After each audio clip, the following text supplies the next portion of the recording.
تا خو د ځانه لیونی جوړ کړی دی، ته لا هغه شان ما یادوې.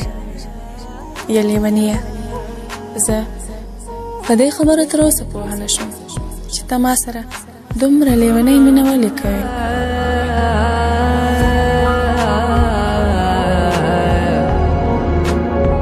نه خو زموږ ترمنځ د وینې رشته موجوده ده، خو زما او ستا د نسب شراکت شته، او نه خو کله ما تا سره د مینې وعده کړې.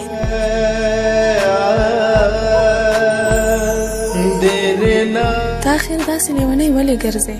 ته دا لیونتوب ولې نه پرېږدې؟ ګوره، ته خو اوس ما خپلولی هم نه شې. ما او تا د یو بل نه ډېر لرې تللي یو. ته ګورې نه، زما ژوند که اوس ښه دی او که بد، خو ته اوس ما په خپل حال پرېږده.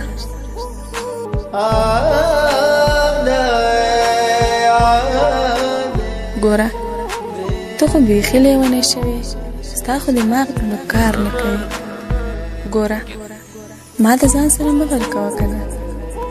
او اوس خو ما دا هم اورېدلی دی چې دوکان یې بند کړی دی او دی په ډنګېرو پسې ګرځي. خو ښه ده، نو داسې ښه ده که نه چې ته نه کلاریږې، چې سبا پردو کوڅو کې ناست دی او د یو بل لاس ته ګوري.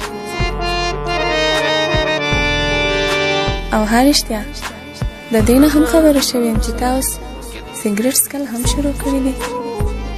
شابه شابه، ښه تکړه شه، نور ډېر څکه چې دا کلمې درله ورستې کړي، او زر تر زره دا جهان درنه خدای مه کړه دمه شي.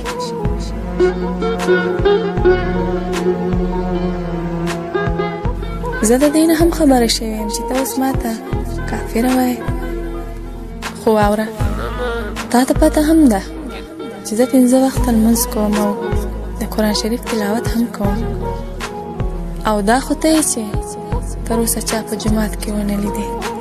ها، دا ده چې څوک راته ستا شعرونه واوروي، یا خو په بړق بړق په خندا شي، یا یې غره ونیسي، یا خو په بړق بړق په خندا شي، یا یې غره ونیسي. دا څوک چې ما ته ګوري او بیا ستا انتظار ته ګوري. نو که کارونه کوم نو هغه نه ګډ وډ شي، او تر دې چې کله لمونځ هم کوم نو هغه رانه خطا شي.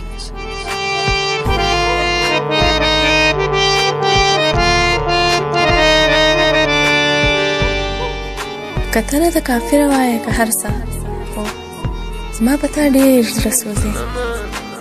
هغه ورځ مې ولیدې لټې دې تړلې وه او په پټي کې دې کار کوو، نو سم زړه مې در باندې خور شو.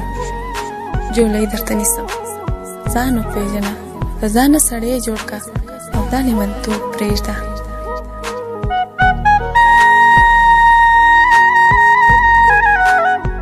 زما یقین دی چې ته به زما په خبرو پوهه شوې او عمل به پرې هم وکړې.